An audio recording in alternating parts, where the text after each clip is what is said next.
Hi everybody, Adam here. So today I wanted to talk about the topic of how long you should be working out on average per day. Spoiler alert, it's really a lot of complex factors. It has a lot to do with basically how frequently you're training, how hard you're training, and so on. But more importantly, I want to talk about the particular training program that I am following, which is to say that currently I am typically working out about 3 to 4 hours a day, every single day of the week. And of course, naturally, I want to start off by saying I don't recommend this for everyone. I don't even really recommend this for anyone. I don't think this is a good thing to aspire to for most people. This should not be taken as advice on how I think that you should train. I am able to train this way because now I have been training for a decade and a half, and that means that I can tolerate a lot more training volume than the average person, and I also require a lot more training volume than the average person to see continued results. It also has a lot to do with the particular style of training that I am doing now, which revolves around bodyweight, calisthenics style workouts, mostly at home with limited equipment and weight available. It's also important to understand that I didn't start out working out like this. For most of my career, I was somebody who just went into the gym, maybe an hour or two at a time, 4 days a week, and that was kind of what I built most of my physique and my strength based off of. This has been a relatively recent change, so I wanted to talk over just how this has happened, why this has happened, and so on. As always, before we get started, don't hesitate to smash that like button, of course, to just help level up the channel, and of course, to help bless all Himbos around the world with the ability to not make the same terrible mistake of working out so much that I have. As always, I'm also generally taking on new online fitness coaching clients. So if you're interested, you can reach out via the link below, and I will be in touch with you. So why do I train for 4 hours a day? One major reason is, again, that I am training at home, mostly with bodyweight, lightly weighted exercises, and so on. And what that means is that you're going to have what I would call a bias towards endurance. And the problem with endurance-focused training is simply that over time, the really appropriate way to adjust to improve the volume that you're doing on your endurance-focused training is simply to add more repetitions, to add more sets, to add more reps, because you can't really add weight to the equation because you're relatively stuck on that. And so because I'm working out from home, I've got two 50-pound dumbbells, I've got a bench right here, I've got basically a pull-up bar, I've got a flywheel box that I use for lower body movements. I don't have a ton of equipment. I can't load stuff up the way that I used to be able to at the gym. So I can't really add a ton of weight to the equation. I have to rely a bit more on sets and reps to drive additional training volume. And what this means is that steadily over time, your workouts are going to get longer and longer and longer because you're just doing more and more reps. It just takes longer. It gets exhausting. When you're used to, say, training at the gym, maybe 3 to 5 sets of 10, for example, and then you're training at home and it's 3 to 5 sets of 30, yes, it takes 3 times as long to actually do the work.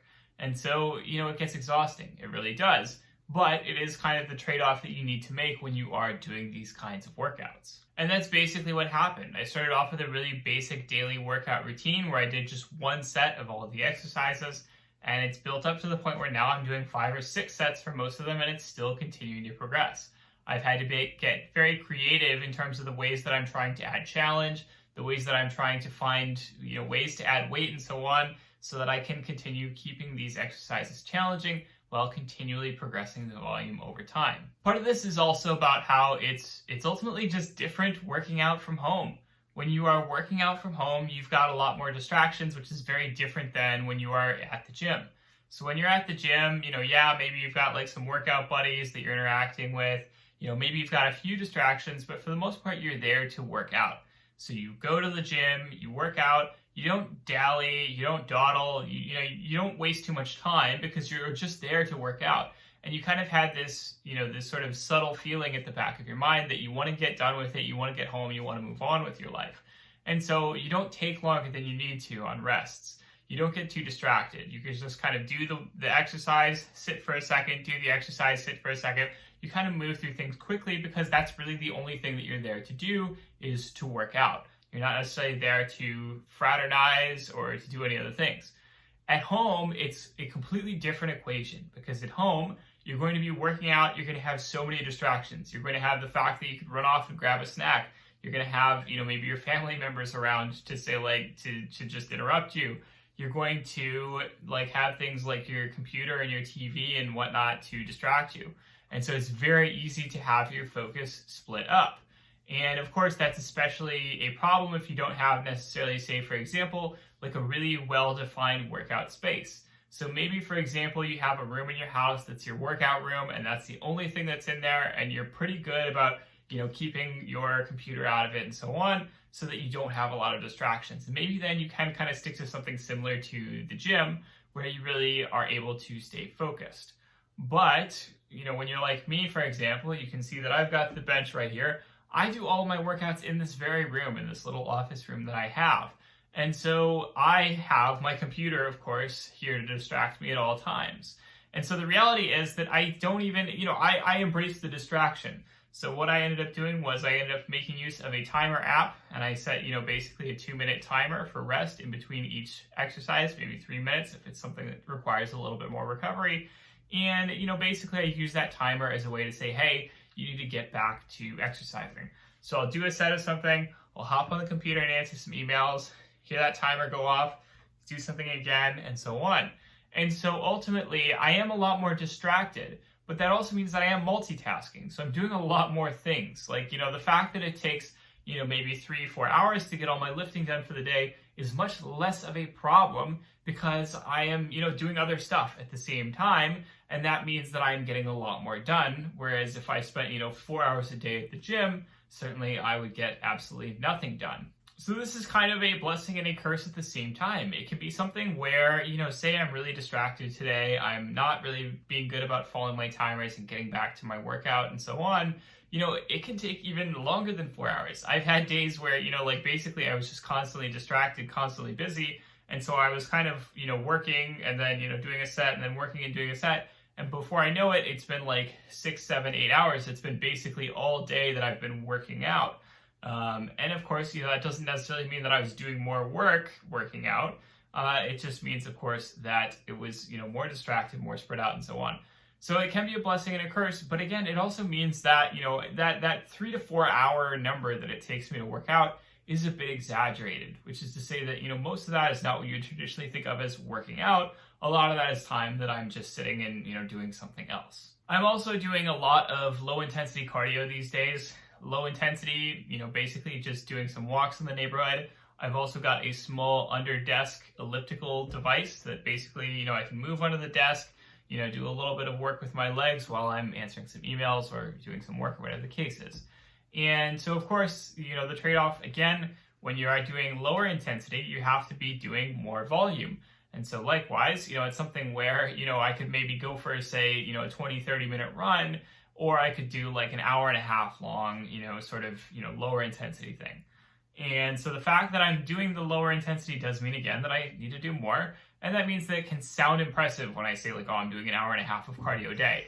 But it's pretty low intensity cardio. It's not, super intense. It's not super challenging.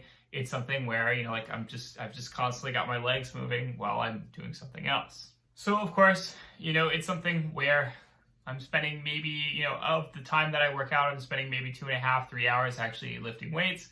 And then I'm spending maybe an hour and a half doing cardio afterwards. And those are also often, it's separate sessions throughout the day. So in the morning I'm lifting, maybe in the evening I am doing some cardio. And again, this is all done multitasking with normal work, so it doesn't take over my whole day. Certainly my schedule shifts a bit from day to day. I am currently going into the gym actually once a week, just being careful in terms of COVID precautions.